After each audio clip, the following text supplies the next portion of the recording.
Quando Jesus está finalizando o Sermão da Montanha, ele traz uma recomendação, ele faz uma declaração com uma comparação embutida ali. A gente vai aqui no versículo 24, certo?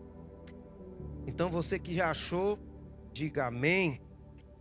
E você que ainda não achou, vai acompanhando aí com certeza no telão que já está.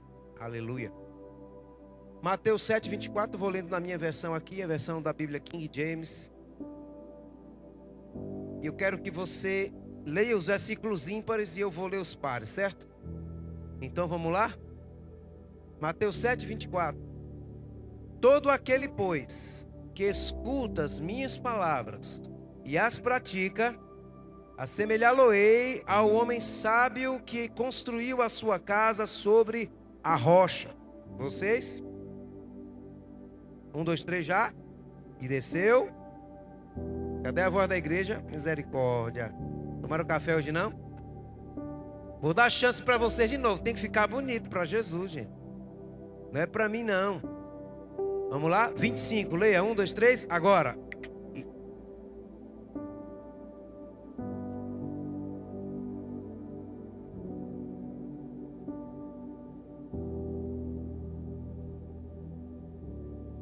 Amém.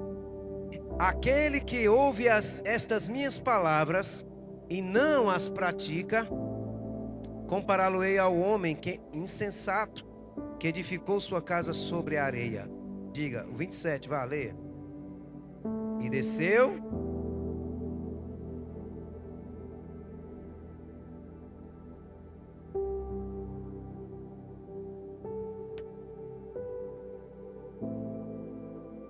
Amém. Feche seus olhos. Espírito Santo, mais uma vez oramos, contando com tua ação agora, nesse momento. Queremos que o Senhor abra o nosso entendimento para compreender as Escrituras. Queremos que o Senhor sopre sobre nós essa revelação da tua palavra, como o Senhor fez quando Jesus soprou sobre os discípulos e abriu-lhe o entendimento para que compreendesse as Escrituras. Que esta palavra nesta noite seja mais que informação, mais que conhecimento, seja uma revelação dentro de cada um de nós. Que nos alcance o intuito do Senhor, quando o Senhor colocou essa palavra em nosso coração para essa noite. Em nome de Jesus. Amém? Então você tem aí Jesus falando a respeito de fundação, fundamento. E Jesus, ele faz uma comparação, trazendo a ideia de construção. E ele diz que aquele que edifica a sua casa na rocha, ele tem a sua casa segura e firme. Amém? Ele diz que pode vir o que vier, as intempéries que forem, chuva, vento forte, e nada abala aquela casa, porque foi edificada sobre a rocha. Mas aquele que edifica a casa por preguiça e não cava muito, e não edifica na rocha, mas se sente confortável em construir na areia, assim que vem qualquer vento, tempestade, chuva, o desastre é o destino certo. Então o Senhor está trazendo para nós a ideia da rocha. Nós cantamos aqui pedra preciosa, que é uma rocha. Jesus, a rocha dos séculos. E aí é onde nós temos que entender que a rocha traz segurança. Fala para o seu irmão, a rocha traz segurança. A rocha traz firmeza. A rocha também é algo forte. E quando você vai olhar a rocha na Bíblia, hoje eu escrevi num aplicativo que eu tenho no celular a palavra rocha, só a palavra rocha, para ver todos os versículos que apareciam na Bíblia mencionando a palavra rocha. E aí veio do Antigo Testamento, do Êxodo em diante, até chegar no Novo Testamento. Em muitos versículos, a rocha, ela tem associação com a pessoa do próprio Deus. Diga para o seu irmão assim, o nosso Deus é uma rocha eterna. Em muitos versículos, se associa com o próprio Deus. Mas Jesus aqui está associando a palavra com a rocha. Ele está dizendo: aquele que escuta as minhas palavras e as pratica. E ele está dizendo então que a palavra dele também pode ser comparado com uma rocha. Ou seja, algo sólido, um fundamento seguro que eu e você podemos edificar a nossa vida. Amém? Diga ao seu irmão: é sobre a palavra que você edifica a sua vida. Sobre a palavra, irmão. Diga para o seu irmão assim: encontre o livro. Você vai entender isso aí. Quando Jesus traz essa comparação, então você começa a perceber a importância que esse livro tem para mim e para a sua vida, irmão. Diz que só do crente levantar, daqui a pouco eu pego. Diz que só do crente levantar a Bíblia assim, Satanás já fica endemoniado. Então levanta aí só para perto do balcão, vá. Sacode. O pastor, ó o celular na mão. O cão ficou endemoniado online. Aqui, ó o pastor Márcio Valadão, que hoje já não prega mais, né? Mas sempre quando ia pregar em alguma igreja, seja na Lagoinha ou qualquer outro lugar, ele nunca inicia uma pregação sem dizer o quê? Esta é a minha Bíblia. E aí começa: eu sou o que ela diz que eu sou. Eu tenho o que ela diz que eu tenho. Eu posso fazer o que ela diz que eu posso fazer. E aí eles citavam mais as outras coisas que eu nem lembro. Mas esse homem de Deus já estava há anos atrás ensinando coisas que até a neurociência hoje ensina às pessoas. Eu sou, crença de identidade. Eu posso, crença de capacidade. Eu tenho, crença de merecimento. E o pastor Márcio Valadão, cheio do Espírito Santo, botava o povo para repetir ad eterno, né? Em todos os cultos que ele estava, inclusive vira tradição. Quem chega na Lagoinha, acho que ainda hoje alguém, antes de pregar, chega, levanta a Bíblia e manda o povo falar: esta é a minha Bíblia. Porque é a Bíblia que é o nosso fundamento. Amém, igreja? E recentemente, um dia desses aí, eu estava conversando com alguém e me causou espanto. Conversando com essa pessoa que tem 8 anos de convertido. Já tem um certo tempo, né? E aí a gente estava batendo um papo e eu fui falar da história, do relato bíblico que conta o momento em que Samuel, profeta Samuel, vai ungir Saul como rei de Israel. E aí fomos caminhando ali naquela parte que Saul ainda era bênção, né? Antes de Saul virar uma coisa terrível. Aí, quando eu compartilhei a história, eu perguntei assim para a pessoa: você lembra, né, dessa história? E o olhar da pessoa era assim, não falou nada, mas só: você conhece essa história? Você lembra, né? E a pessoa sacudia a cabeça assim. Aí eu fui, lembrei a ela como eram os detalhes e tal. Mas depois eu fiquei espantado, gente. Como pode alguém que já está há 8 anos dentro da igreja e não conhece quem é Samuel e nem quem é Saul, e não sabe qual é a história deles e o que aconteceu? Por que está acontecendo isso em nosso meio? Porque nós não estamos mais voltando para o livro, não estamos mais voltando para a Bíblia. Nós estamos pegando porções que queremos. Nós estamos nos alimentando do culto que vamos, do GE que participamos, mas no nosso dia a dia nós não estamos tendo contato com a palavra. É uma coisa assustadora. Não sei se causa espanto em vocês. Alguém que tenha 8 anos dentro da igreja já era para ter lido a Bíblia pelo menos 2, 3 vezes. A Bíblia toda. Mas a pessoa não sabe sobre isso. Pastor, se eu quer colocar um peso sobre mim, de certa forma eu quero mesmo. Porque a gente tem que entender que é a Escritura Sagrada que é o nosso fundamento, é essa rocha que a gente vai construir a nossa vida.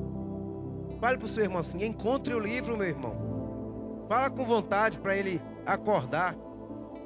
Bem? Olha, para quem tem o hábito de estar mergulhando na palavra de Deus, lendo ela. Eu não estou dizendo a você que leia 10 capítulos, 20 num dia. Se você tiver disponibilidade para isso, amém.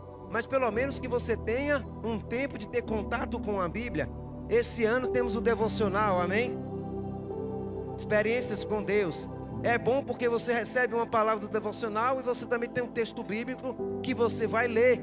E isso te ajuda a ter contato com a Escritura Sagrada. Mas tem muita coisa que você vem buscar aqui numa terça ou num domingo, que a maioria de nós vem buscar na quarta, na terça, no domingo, que poderia ser resolvido na nossa vida se a gente tivesse isso aqui escondido em nosso coração e na nossa mente. Se a palavra estivesse escondida dentro de nós. Você tem um salmo que diz, né? A tua palavra escondi no meu coração para eu não pecar contra ti, ó Deus. Se nós estivermos com a palavra dentro de nós, eu quero te dar alguns benefícios, ó, que você vai ter em ter a Bíblia como fundamento para a sua vida. Primeiro, você tem que ter a consciência de que a Bíblia, ela é inspirada por Deus. Então você vai achar isso em 2 Timóteo 3, 14 ao 17. Aí o pessoal da mídia vai ter que ser bem rápido, viu? Agora eu vou citando os versículos, vocês vão botando aí. Então, ó, 2 Timóteo 3, 14 ao 17. É o texto bíblico que diz que toda a Escritura, toda a Bíblia, ela é inspirada.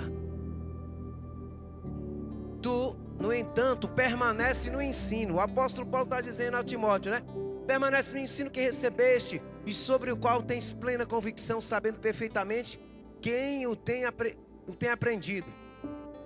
Porque desde a infância sabe as sagradas letras que tem poder para fazer-te sábio para a salvação por intermédio da fé em Jesus Cristo.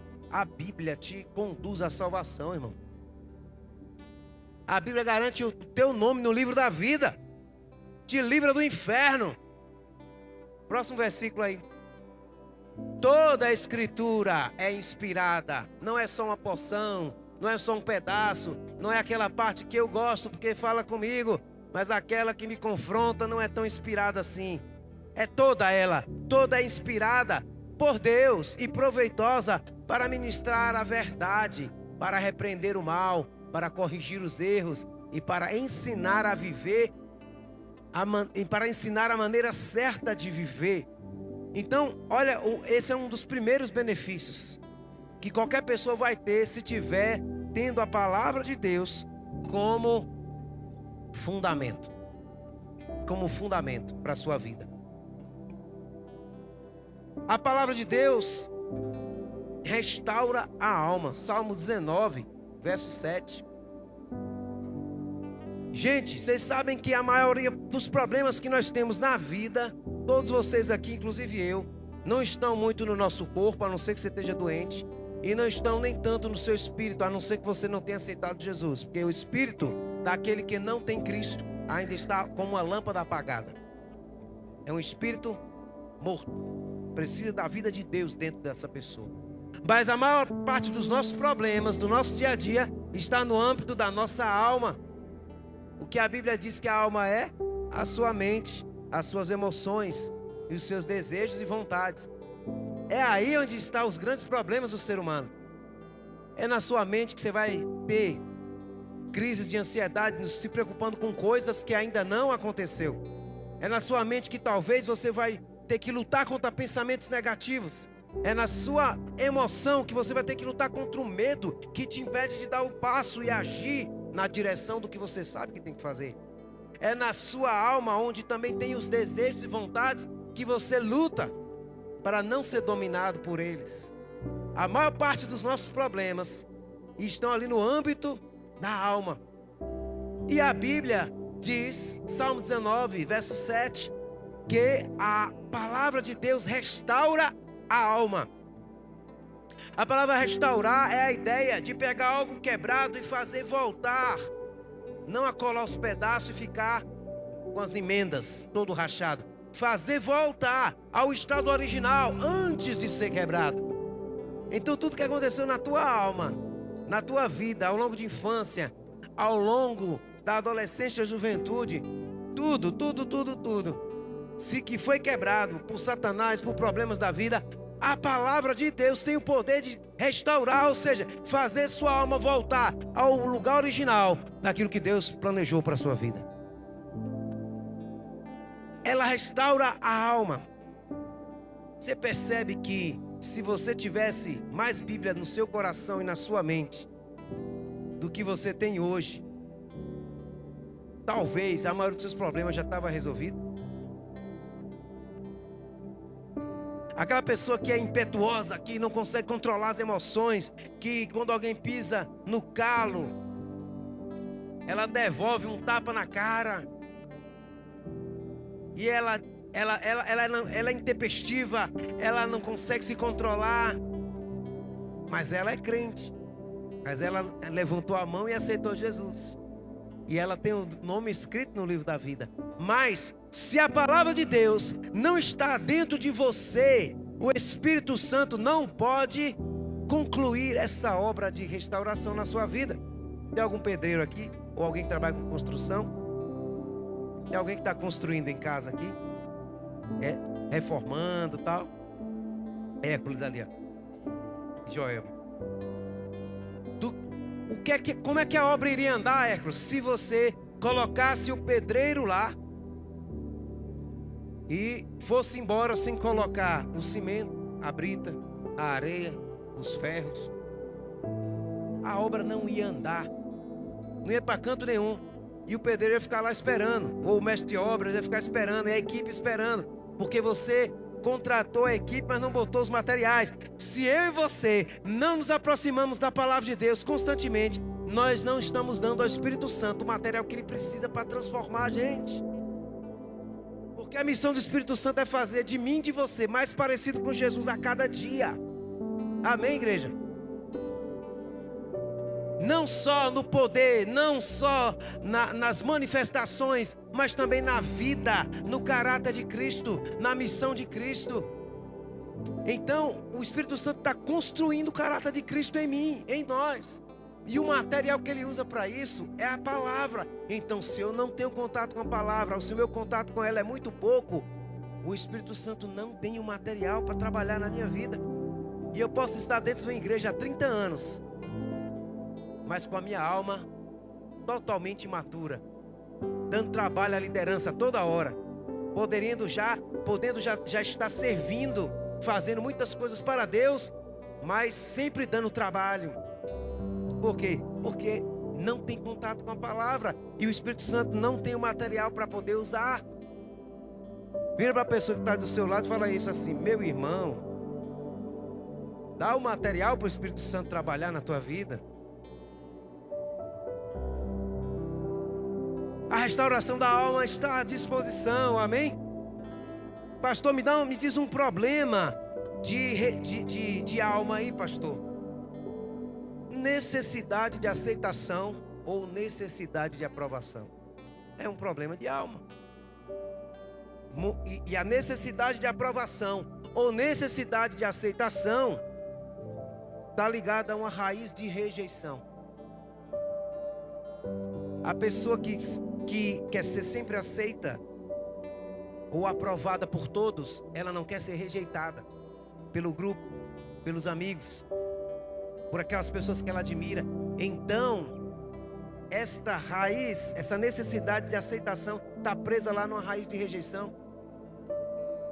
E aí você vê que a palavra de Deus, ela tem poder para restaurar a sua alma, ou seja, arrancar isso de dentro de você e fazer a sua alma ficar novinha em folha, como Deus planejou antes de tudo acontecer. Amém? Eu vou te dar um exemplo disso no corpo de... Oh Jesus, como é o nome daqui? Naamã, general de guerra. Quando ele foi restaurado da lepra no seu corpo, a Bíblia diz que a pele dele voltou a ser como era a de uma criança. O que Deus faz é perfeito, irmão. Ele não restaura ao ponto que Naamã era velho. Ele já era velho, já tinha idade, já era um homem de idade. Ele deu a Naamã uma pele de quando ele era garotinho. Então isso é restaurar. Isso é restaurar. E isso a palavra de Deus faz na sua alma. A palavra também produz fé, Romanos 10:17. A fé vem pelo e o ouvir da palavra de Deus. O ouvir da palavra. Lá em Sergipe tinha um irmão em Cristo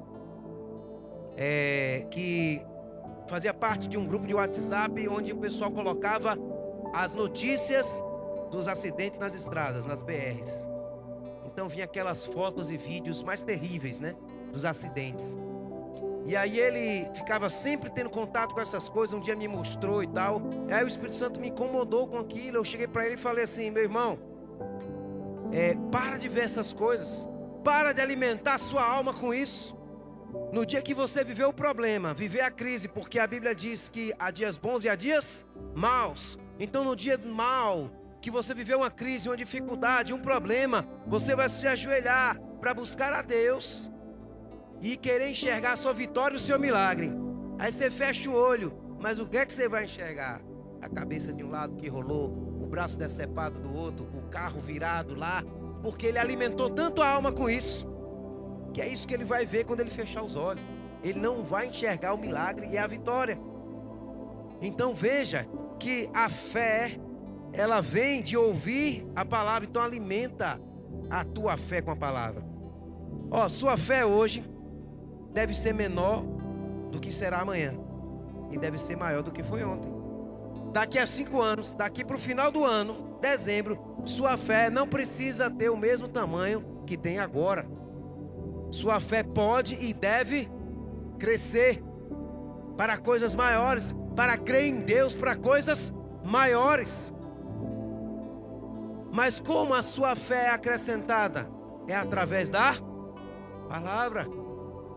Através da palavra.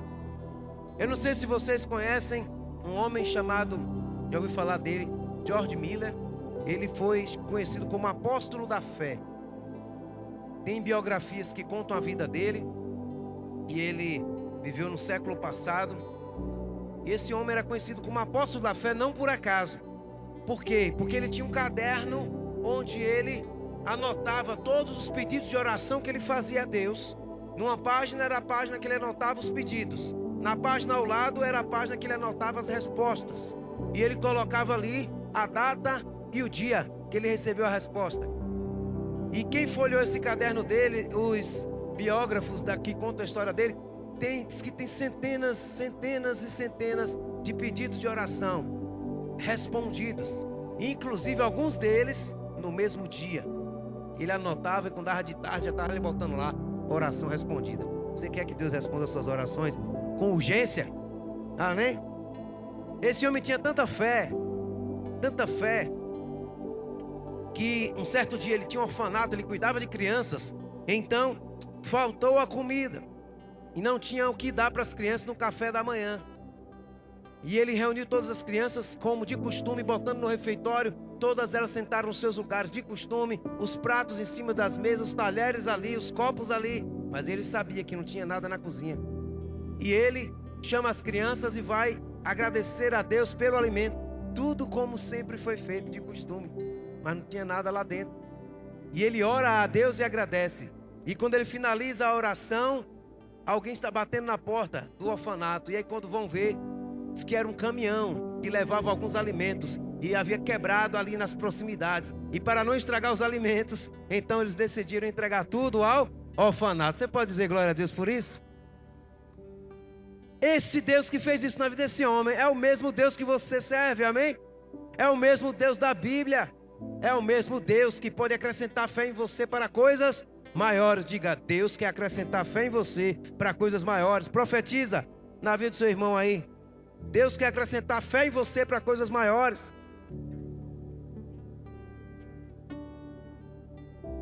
No relato da vida desse homem, diz que quando ele morreu, no velório dele, as pessoas se despedindo, entrou um amigo, que ele orou por esse amigo muitos anos. Bota aí anos nisso.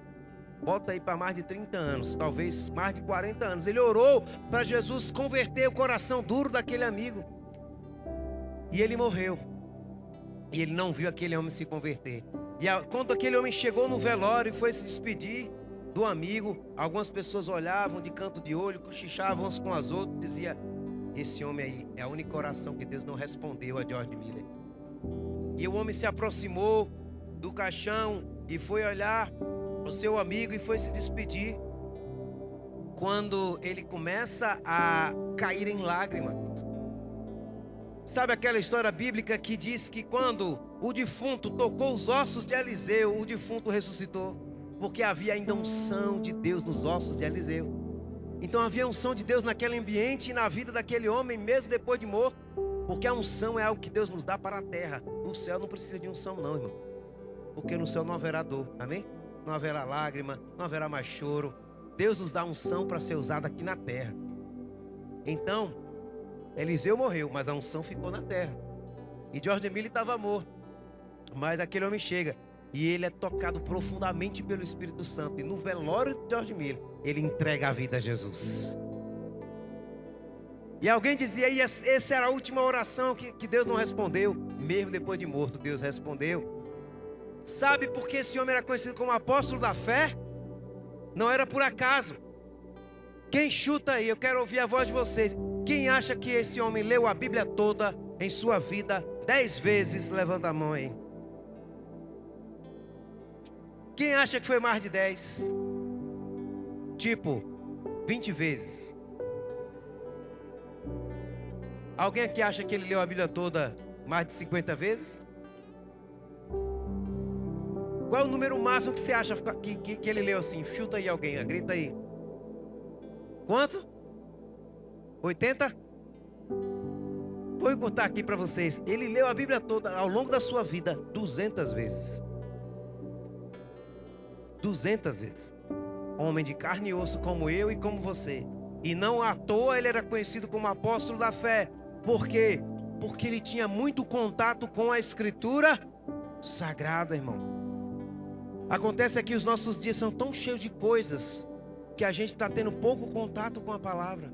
Por isso eu estou dizendo a vocês desde o início da mensagem: encontre o livro. Porque nós estamos tendo pouco contato com a palavra. A facilidade de termos, nada contra, né? Eu tenho aqui também a Bíblia no celular. Nos afasta de aprender a folhear a palavra. No dia que não tem um telão, os irmãos sofrem, porque não conseguem achar os versículos, não conseguem achar onde está o livro, porque não se familiarizou em pegar a palavra. Gente, vocês sabem que a China é comunista, né? Ditadura. E na China existem 2 tipos de igreja. Existe a igreja liberada pelo Estado, que é controlada pelo Estado. Então essa é uma igreja que todos podem ir. Mas existe uma igreja subterrânea, uma igreja perseguida.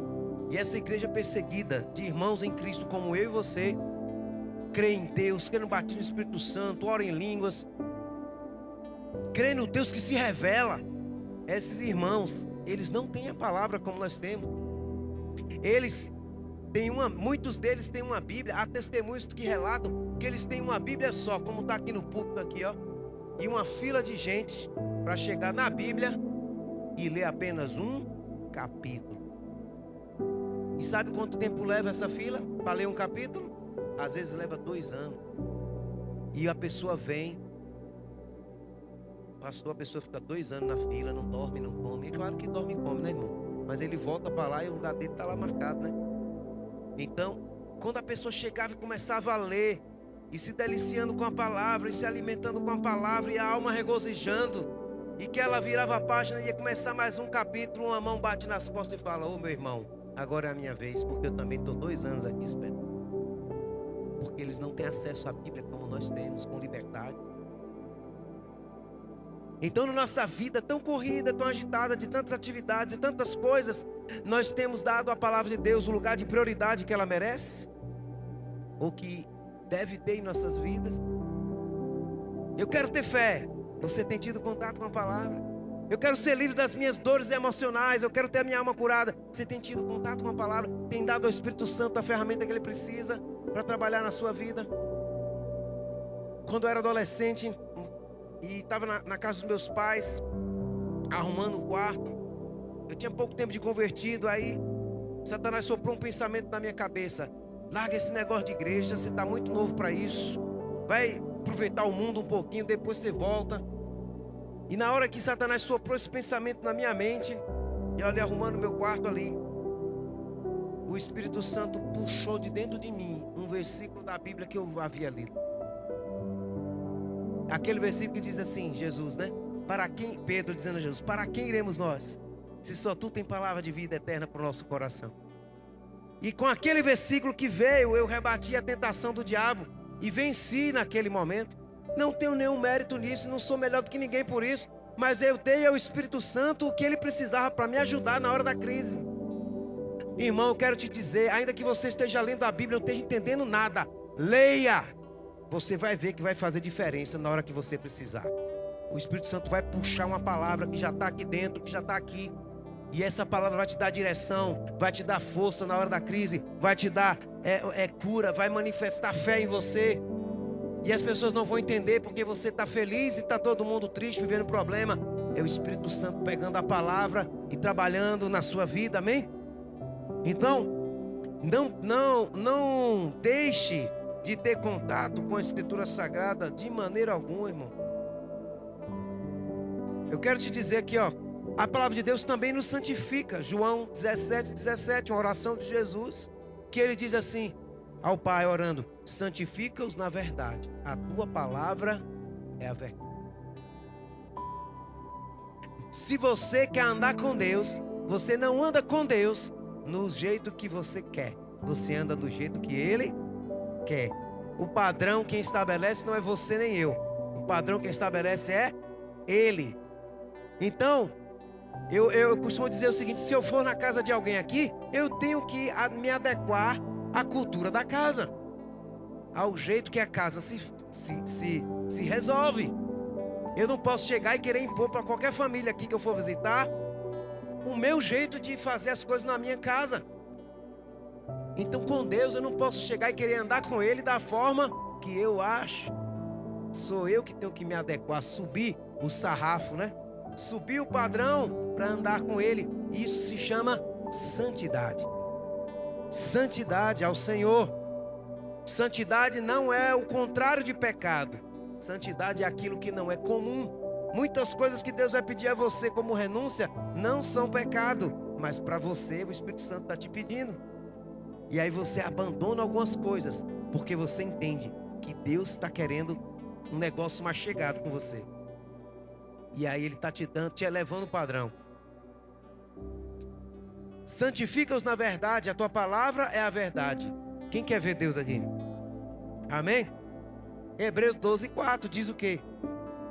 Segui a paz com todos e a santificação, sem a qual ninguém verá o Senhor. Então não vou ver a Deus sem santidade. E quem promove santidade em minha vida? O padrão de Deus que está na palavra dele. Jesus que orou isso pelos discípulos, e essa oração era por mim e por você também. Santifica-os na verdade, a tua palavra é a verdade. Salmos 119, verso 105, um texto muito conhecido também. Mostra que a palavra de Deus, ela é o que? Lâmpada para os meus pés e luz para o meu caminho. Precisa tomar direção, precisa decidir coisas, saber se vai por aqui, se não vai. A Bíblia é a tua lâmpada, meu. Lâmpada para os pés e luz para o caminho. Você percebe quanta coisa, tem muito mais, mas não dá para a gente ficar falando tudo aqui, porque eu quero finalizar trazendo a vocês algumas outras coisas. Mas você vê Jesus dizer em João 5,39: examinai as Escrituras, vós cuidais ter nelas a vida eterna, e são elas que de mim testificam. A palavra examinar aí, eu estava olhando ela, é a palavra investigar. Então diga para o seu irmão assim: você é um detetive de Jesus. Você tem que investigar a palavra. Eu já vi um pastor ministrando uma vez que ele dizia que essa palavra examinar também significava garimpar. Quando alguém está garimpando, está num garimpo ali para encontrar o ouro, ele não para até encontrar o ouro. E ele vai cavando ou joga aquela terra numa peneira e vai no rio e fica ali peneirando até encontrar a pedra preciosa, até encontrar o ouro. E sabe que na Bíblia ouro é um símbolo de divindade. Então é revelação, é conhecer a Deus. Jesus disse: examine a Escritura. Jesus também disse em Mateus 22, 29: errais não conhecendo as Escrituras e nem o poder de Deus. Precisamos das duas coisas, porque ser ativado no poder, você vai realizar muita coisa para Deus, amém? Alguém quer ser ativado no poder de Deus? Dons de poder. Levanta as mãos para o céu. Senhor Jesus, a palavra do Senhor diz que o Senhor é aquele que batiza com o Espírito Santo e com fogo. Libera sobre os teus filhos, Pai. Ativa os dons que são necessários para o cumprimento do chamado de cada um deles. Os dons de poder, os dons de elocução, os dons de revelação, os dons de cura, de fé, em nome de Jesus. Diga: eu recebo. Ser ativado nos dons é maravilhoso. Você vai realizar para Deus no poder de Deus.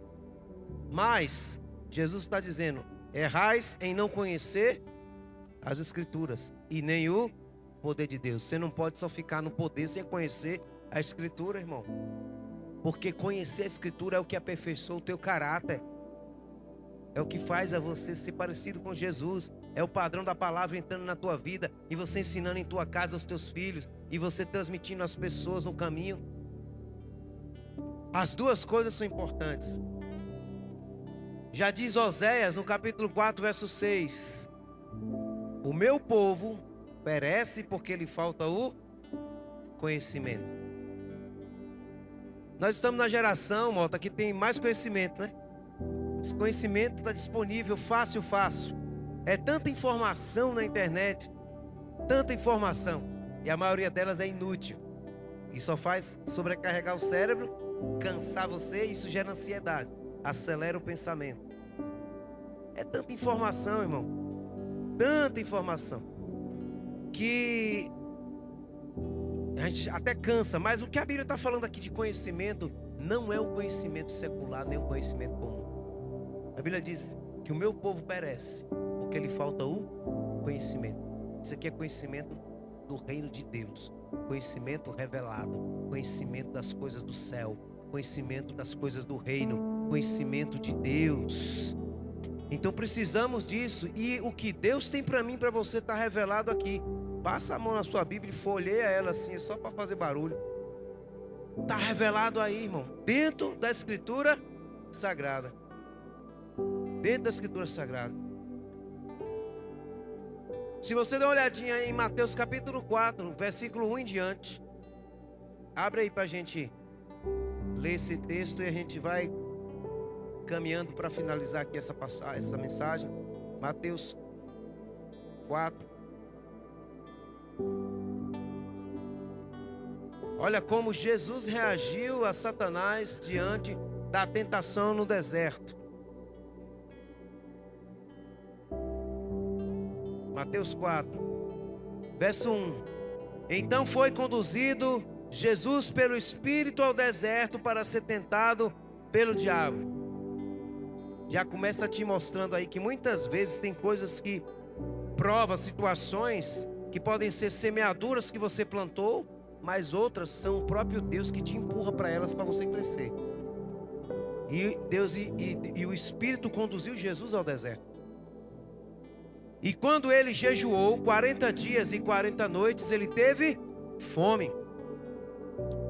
Quando veio a ele então o tentador e disse, então o diabo não veio a Jesus no primeiro dia, nem no sétimo, nem no 10º, nem no 20º. O diabo veio a Jesus no 40º dia, no ponto mais alto da fome, desse jejum sobrenatural que só Jesus, Moisés e Elias fizeram na Bíblia. É um jejum de 40 dias sem comida e sem água. Só os 3 fizeram na Bíblia, sustentados pela glória de Deus. Pastor, quero fazer um jejum desse. Amém, irmão? Faça se você sentir a direção de Deus mesmo, viu? Será que a glória vai estar contigo para te sustentar 40 dias? O ser humano só aguenta sem líquido 3 dias. Sem comida, você aguenta muito mais tempo. Cuidado, vá na sabedoria. Quando veio a ele o tentador e disse, Se tu és o Filho de Deus, ordena que estas pedras sejam feitas em pães. Ele coloca uma condicional, ele tenta mexer, ele tenta colocar dúvida em Jesus, na fragilidade da fome. E essa tentação aqui, ó, Michele, tem muito mais a ver com a identidade do que com a fome. Porque ele tenta só na identidade, se tu és o Filho de Deus. E aí, ele diz, se tu és o Filho de Deus, ordena que transforme as pedras em pães. Jesus responde a ele como? Você está vendo aí o versículo? Está escrito. Então, Jesus não confronta Satanás, não vence a tentação de Satanás com achismos, com opiniões de A, de B, de C, do vizinho, do professor entendido, ou de alguém que tem muita influência e eu admiro. Jesus rebateu Satanás com a própria palavra de Deus. Você pode dizer amém? Ele rebate e ele vence a tentação. Nem só de pão viverá o homem, mas de toda a palavra que sai da boca de Deus. Ele cita Deuteronômio capítulo 8. Esse versículo está lá, em Deuteronômio capítulo 8. E aí ele vai, e o diabo tenta novamente ele, leva a cidade santa, coloca sobre o pináculo do templo. E aí, muito espertamente, Satanás agora quer usar até a própria Bíblia para tentar Jesus com a Bíblia. E ele diz assim: se tu és o Filho de Deus, lança-te daqui abaixo, porque está escrito. Olha que ousadia, ele pegando a Bíblia para citar para Jesus. Está escrito: ele dará ordem aos anjos a teu respeito, e em suas mãos te sustentarão para que não tropece com teu pé em pedra alguma. Mas é como se Jesus só eu imagino que Jesus, talvez, coisa da minha cabeça, né, tenha pensado assim, falando assim: tá certo, você quer brincar esse jogo, Satanás? Bora, porque você comigo não vai ganhar nesse negócio. Você me citou a Bíblia, então bora lá. Pá! E toma outra. E aí ele diz, Jesus responde: também está escrito: não tentarás o Senhor teu Deus.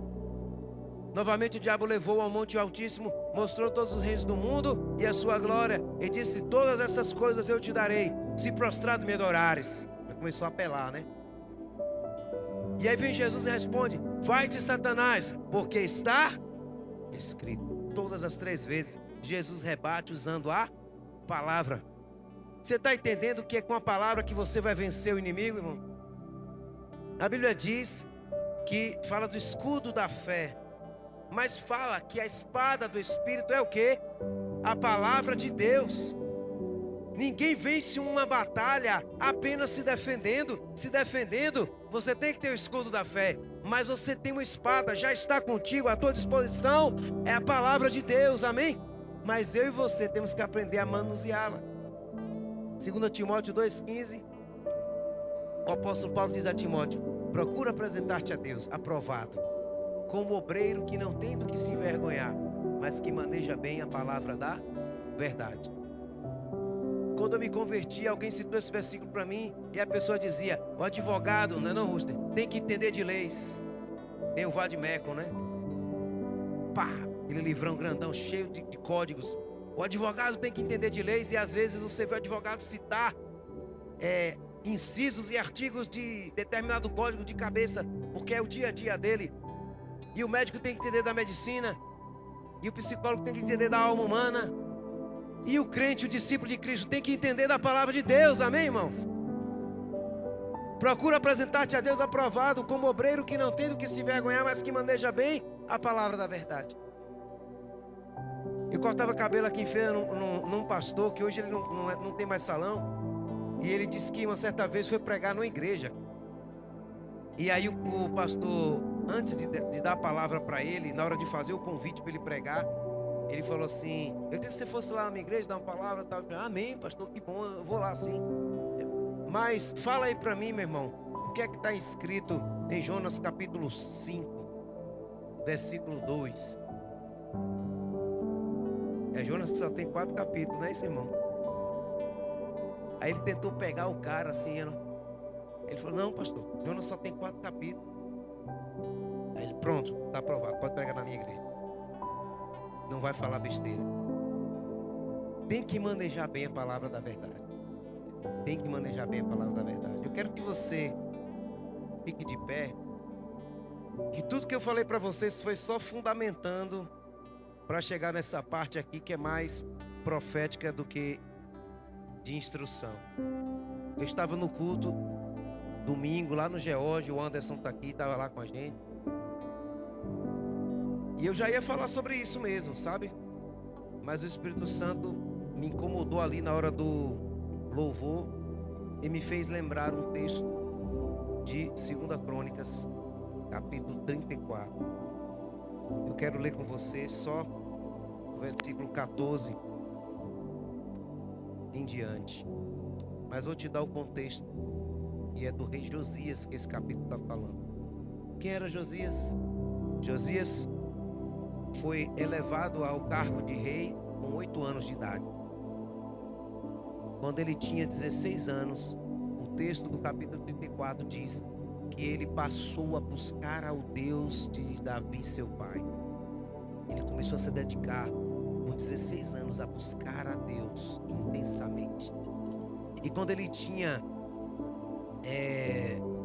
20 anos, ele começou a passear por todo Israel, viajar, purificando Israel, retirando os altares de ídolos estranhos, retirando as consagrações a demônios, porque o tempo em que Josias viveu, Israel já havia se apartado da presença de Deus, já não era mais aquele Israel dos dias de Davi. E quando ele tinha 26 anos de idade, no 18º ano do reinado dele, ele decide, assenta em seu coração o desejo de reedificar, restaurar o templo do Senhor que estava em ruínas. E quando ele começa a fazer essa obra, acontece algo que a gente vai ler aqui, no versículo 14.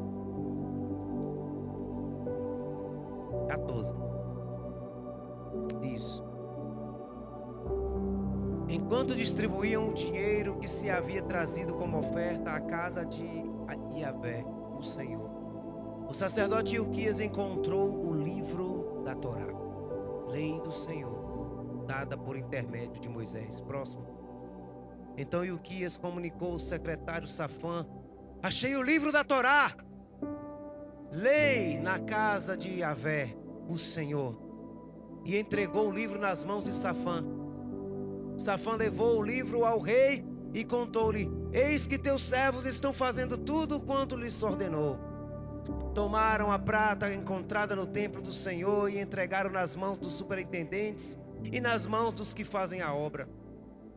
O escrivão Safã relatou ainda ao rei: o sacerdote Ilquias entregou-me um livro. E Safã leu algumas partes da obra para o rei. Próximo. Assim que o rei ouviu as palavras da Torá, do livro, da lei, o rei rasgou suas vestes. Então o rei deu a seguinte ordem a Ilquias, a Aicã, filho de Safã, Abdon, filho de Mica, ao secretário e escrivão Safã e ao auxiliar real Asaías: e depois imediatamente consultai ao Senhor Yahvé por mim e pelos que restam em Israel e em Judá sobre as palavras deste livro que foi encontrado, pois grande é o furor do Senhor que tem se derramado sobre todos nós, porquanto nossos antepassados não obedeceram à palavra de Yahvé, o Senhor, a fim de viverem de acordo com tudo o que está escrito neste livro.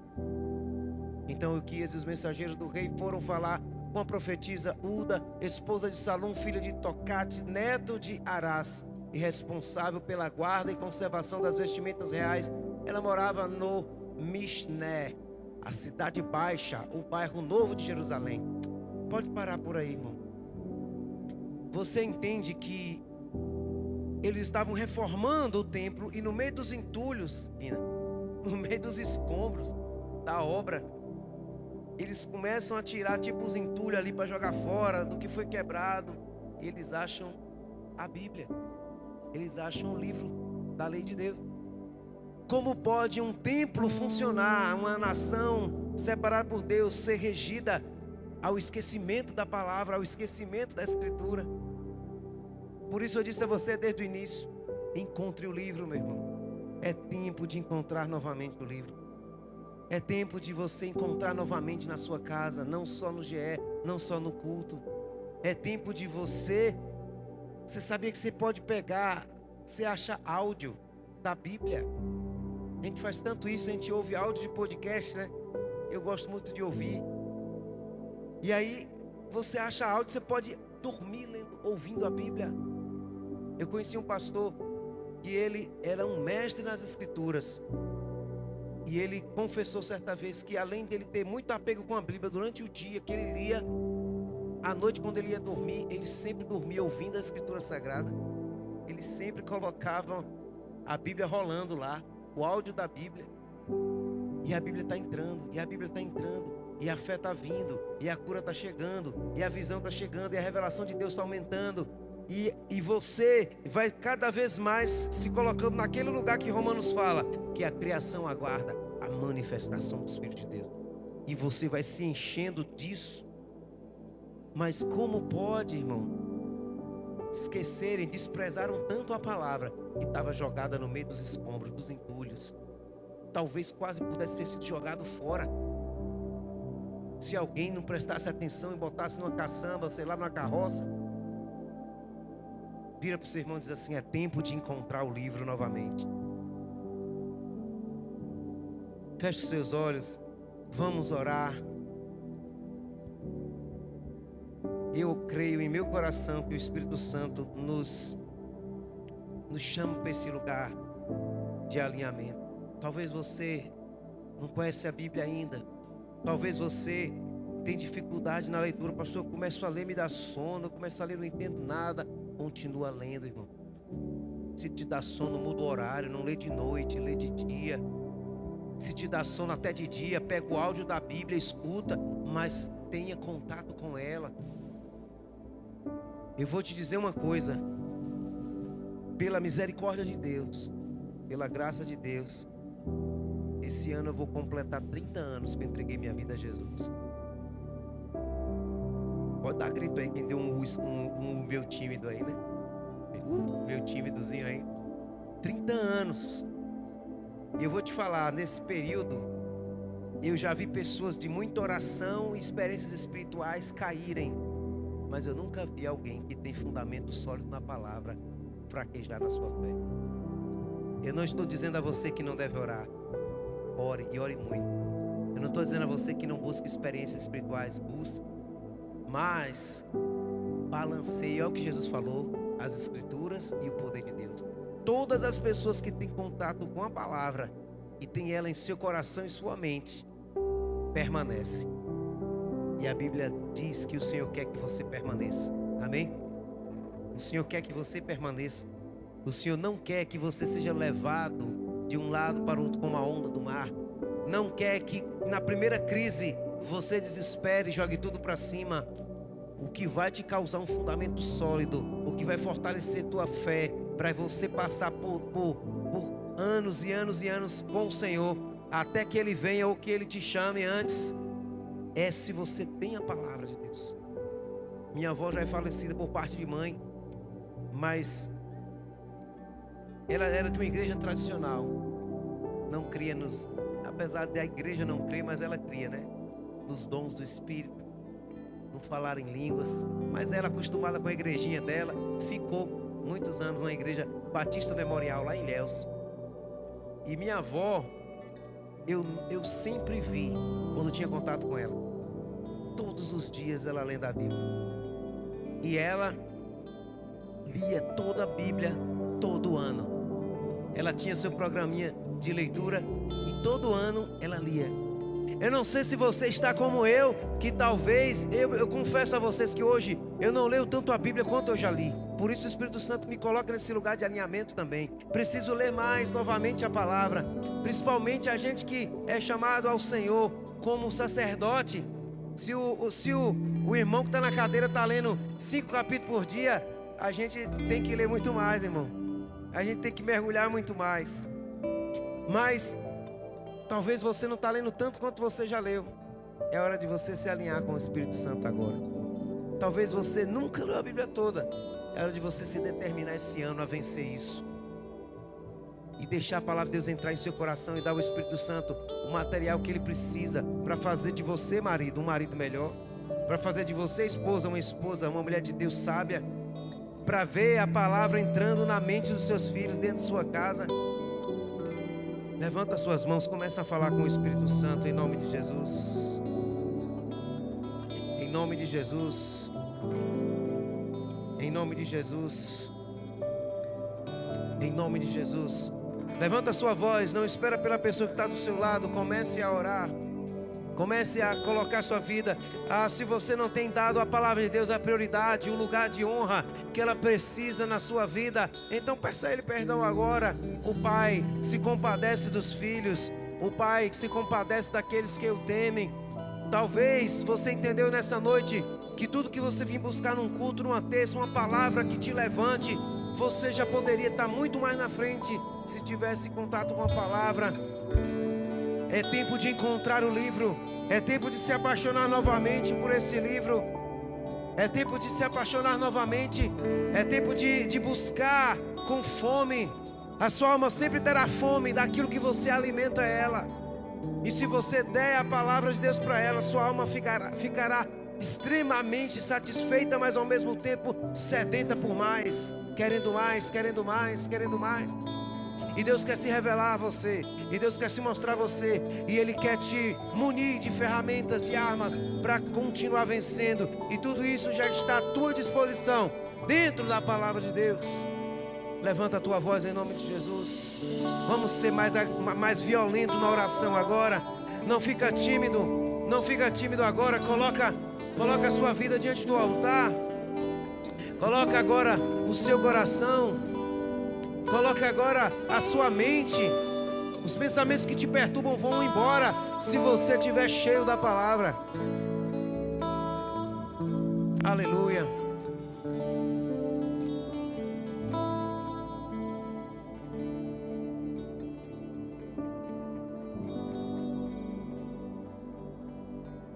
Oh Pai, aleluia. Vem sobre nós, Senhor.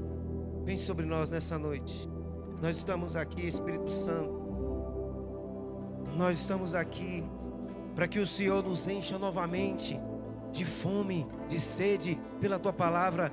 Há uma profecia em Tua palavra que diz que haverá dias em que o Senhor enviará fome sobre a terra, mas não de pão, e sede, mas não de água, mas de ouvir as palavras do Senhor.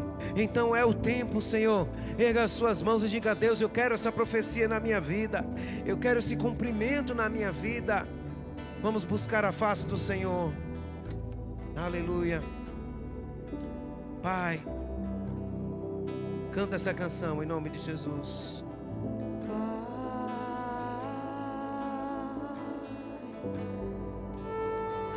Vim te buscar,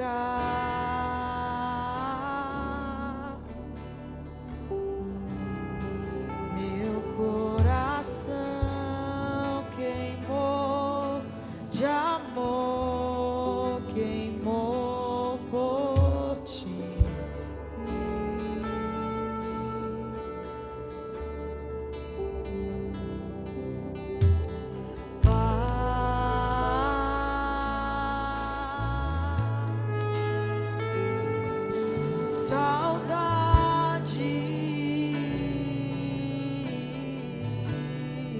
Confesso que demorei pra sentir, mas senti. Eu não vou sair daqui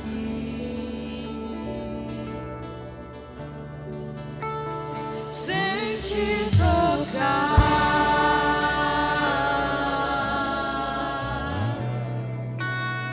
sem ser tocado por ti.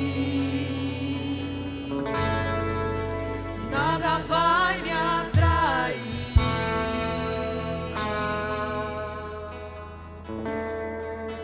nada vai me tirar daqui sem te tocar. Erga as mãos, vai cantando Sem te isso.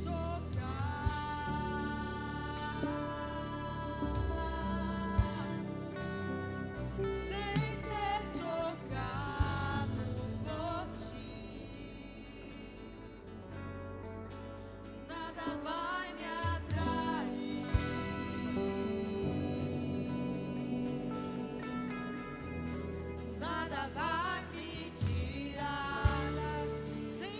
tocar, sem te tocar, sem Vamos te lá, igreja. tocar. Solta a sua voz ao Senhor. Sem ser tocado, Se aproxima por dele. ti, nada vai me atrair. Oh, nada vai me tirar daqui. Estou subindo ao Monte Santo de Sião e vou tocar o céu com meu coração em adoração.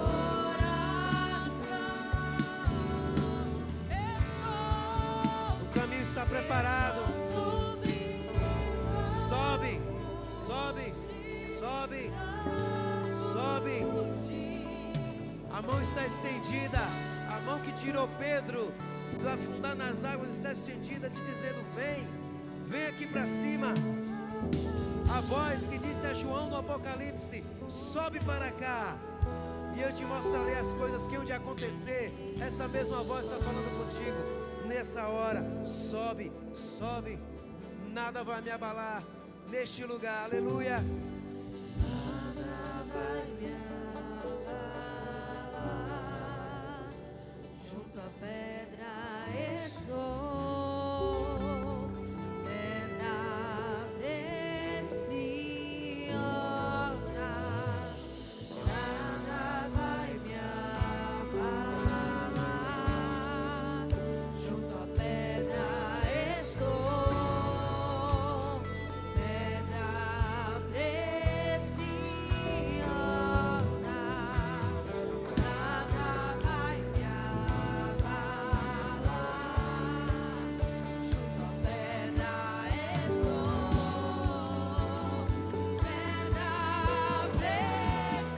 pedra preciosa. Inabalável. Inabalável,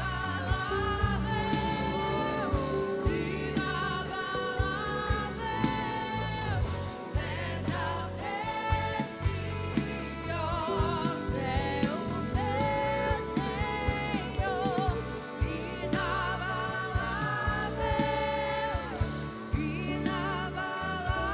inabalável, pedra preciosa é o meu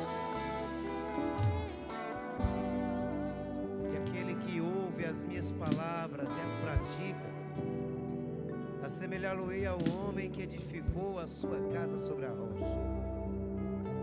E veio o vento e veio a chuva, e deram sobre aquela casa, mas ela não se abalou, porque foi edificada na rocha. Você está nessa rocha, irmão. Esta pedra preciosa é Jesus. Jesus é a palavra encarnada. Jesus é a palavra, e essa palavra é o fundamento.